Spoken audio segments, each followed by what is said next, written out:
Do you ever feel like you're stuck in a loop? You spend hours listening to English podcasts, you understand almost everything we say, but then the moment you have to speak in a real meeting or at a party, your mind goes completely blank? It's like you have all the pieces of a puzzle that you've forgotten how to put them together. It's a common frustration, Sophia. I remember a student of mine, a brilliant engineer. He could read complex manuals in English, but when it came to ordering a coffee or chatting with a colleague, he felt like a child. He felt that despite all his studying, he wasn't actually growing. He was stuck on a plateau. That is exactly what we are talking about today. If you've ever felt like your progress has stalled, or if you feel guilty for taking time for yourself, this episode is your wake-up call. We are going to explore why the most important project you will ever work on is you, and specifically how you can bridge that gap between knowing and doing. Welcome to Daily English Fix, the podcast designed for intermediate learners who want to master the art of natural conversation. I'm David. And I'm Sophia.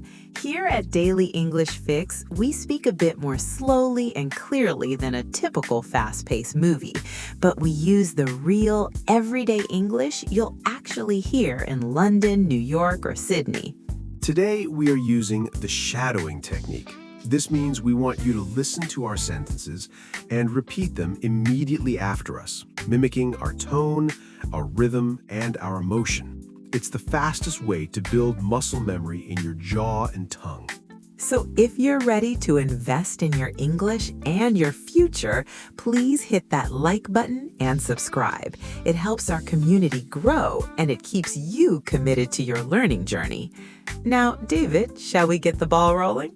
Let's begin. So, David, when people hear the word investing, they usually think of the stock market or buying a house or maybe Bitcoin, but we're talking about investing in yourself.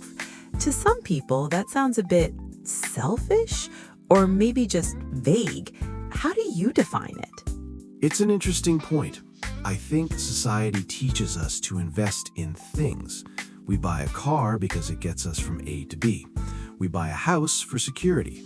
But we often forget that the driver of the car and the owner of the house is us. If the driver is exhausted, unskilled, or unhappy, the car doesn't matter. I love that. For me, investing in myself means taking a portion of my time, my energy, and yes, my money, and putting it towards something that makes me more capable tomorrow than I am today. It's like giving a gift to your future self. Exactly. And it doesn't always have to cost an arm and a leg. People think they need to enroll in a $5,000 university course to invest in their education. But sometimes investing in yourself is simply choosing to read a book for 30 minutes instead of scrolling through social media. The social media trap. I'm so guilty of that. I'll tell myself I don't have time to practice my Spanish today, and then I'll realize I just spent 45 minutes looking at pictures of people's lunches. That's a bad investment of time. It is. Time is our most precious currency. Once you spend it, it's gone. When we talk about English learners, many feel they are wasting time if they aren't memorizing long lists of vocabulary. But in the long run, investing in how you learn, finding a method you enjoy, is much more effective. Right. Like shadowing. It feels like play sometimes, but it's actually a high-yield investment. You're building confidence. David, what was the first real investment you made in yourself? I think it was when I was 20. I was very shy. I hated public speaking. I decided to take a small acting class in a drafty community center. It wasn't expensive, but it required a huge investment of courage. I had to stand in front of people and be vulnerable. And look at you now, hosting a podcast for thousands of people. It paid off. The interest I earned on that investment was confidence. Sophia, how about you? You're always so full of energy. Do you invest in your physical health as part of this? Absolutely. For a long time, I thought working 16 hours a day was investing in my career. I was burning the candle at both ends. I was exhausted. Eventually, I realized if my body breaks down, my career stops too. Now I invest in a gym membership and, more importantly, in sleep. It sounds easy when we talk about it, doesn't it? Just read a book, just go to the gym. But in reality, most people struggle to start. Why do you think that is, Sophia? I think it's because the results aren't instant. If I go to the gym today, I don't wake up tomorrow with a six-pack. If a student shadows this podcast once, they won't suddenly speak like a native speaker. We live in a world of instant gratification. We want the reward now. True. We are addicted to the quick fix. But self-improvement is a slow burn. It's like planting a tree. You don't see any growth for a long time, but underground, the roots are spreading. And then there's the guilt factor. I talk to so many moms who listen to our show. They feel guilty taking an hour to hit the books or listen to a podcast because they feel they should be doing something for their kids or their house. That's a trap. I always use the airplane metaphor. In an emergency, you must put on your own oxygen mask before helping others. If you are not filled up, if you haven't invested in your own mental health and skills, you have less to give to your family. That is so deep, David. You cannot pour from an empty cup. I think another hurdle is fear. Fear of failing. What if I buy this English course and I still can't speak?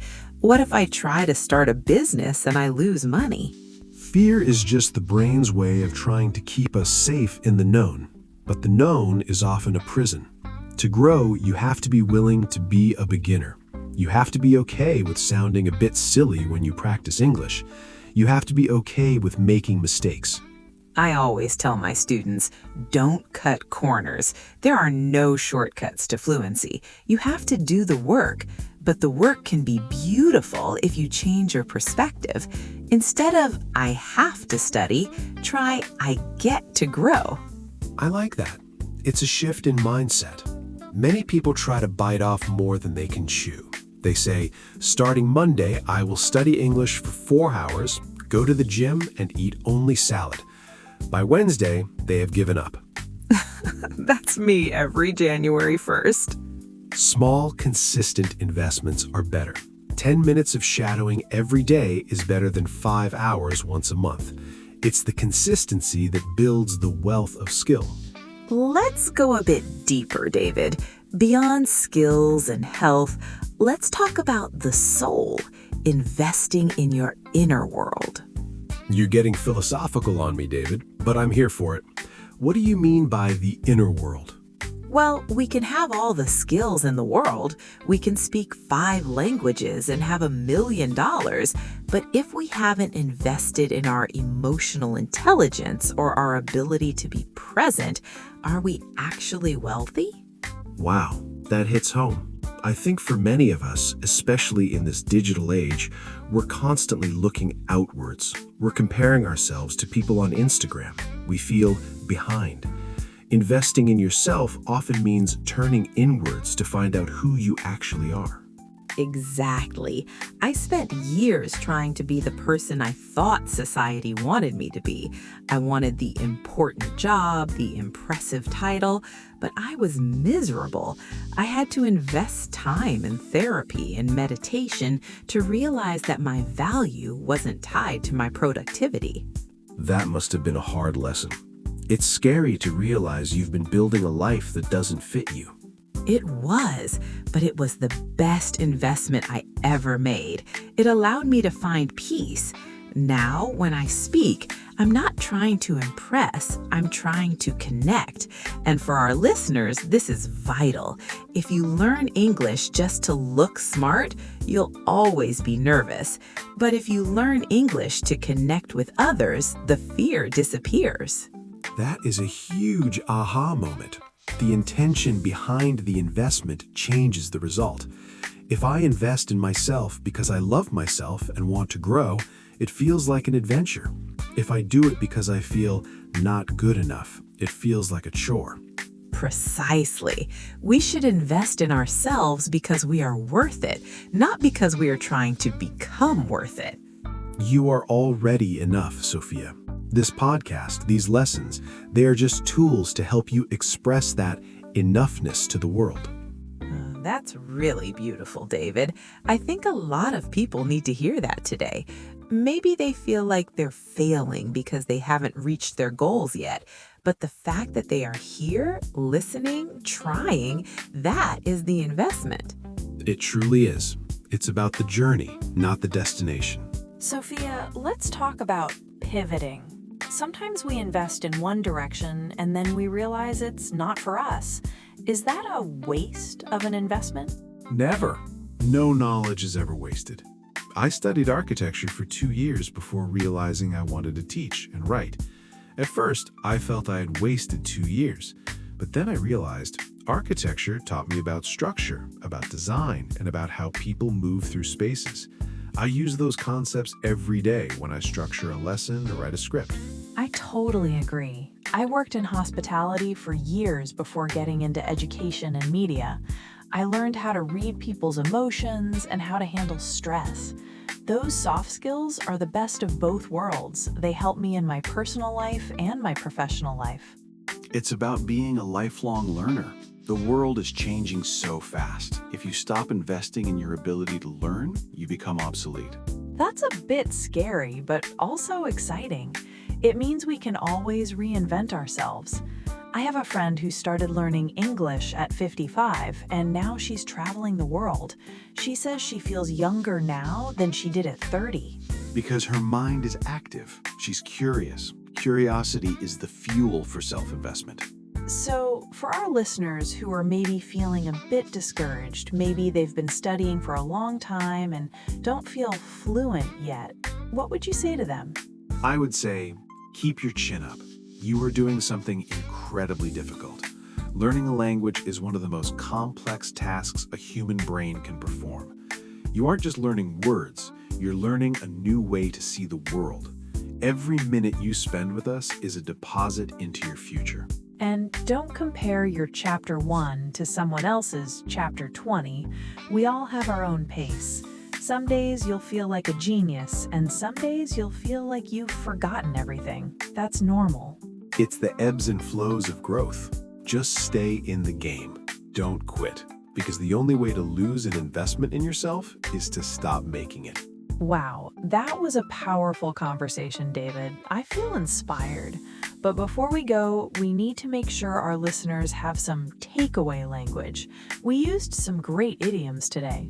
Indeed. Let's review 10 of them for our shadowing practice. Listen to the idiom, then the definition, and then repeat the example sentence after me. Did 1. Get the ball rolling. To start a process or an activity. We need to get the ball rolling on our new project today. 2. In the long run. Concerning a long period of time in the future. It seems difficult now, but in the long run, your hard work will pay off. 3. Cost an arm and a leg. To be very expensive. I'd love to buy that new laptop, but it costs an arm and a leg. 4. Burn the candle at both ends. To work too hard without enough rest. You look exhausted. You've been burning the candle at both ends lately. 5. Hit the books. To study very hard. I have a big exam tomorrow, so I really need to hit the books tonight. 6. The best of both worlds. A situation where you can enjoy the advantages of two very different things at the same time. Working from home gives me the best of both worlds, a great career and time with my family. 7. Cut corners. To do something in the easiest, cheapest, or fastest way, often sacrificing quality. If you cut corners on your English practice, you won't build a strong foundation. 8. Bite off more than you can chew. To try to do something that is too difficult for you. I think I bit off more than I could chew by taking on 3 new jobs. 9. Keep your chin up. To stay positive in a difficult situation. Keep your chin up. Things will get better soon. 10. Once in a blue moon. To do something very rarely. I only go to the cinema once in a blue moon these days. That was fantastic. Remember, guys, the secret to mastering these idioms is to use them. Don't just listen, speak them out loud.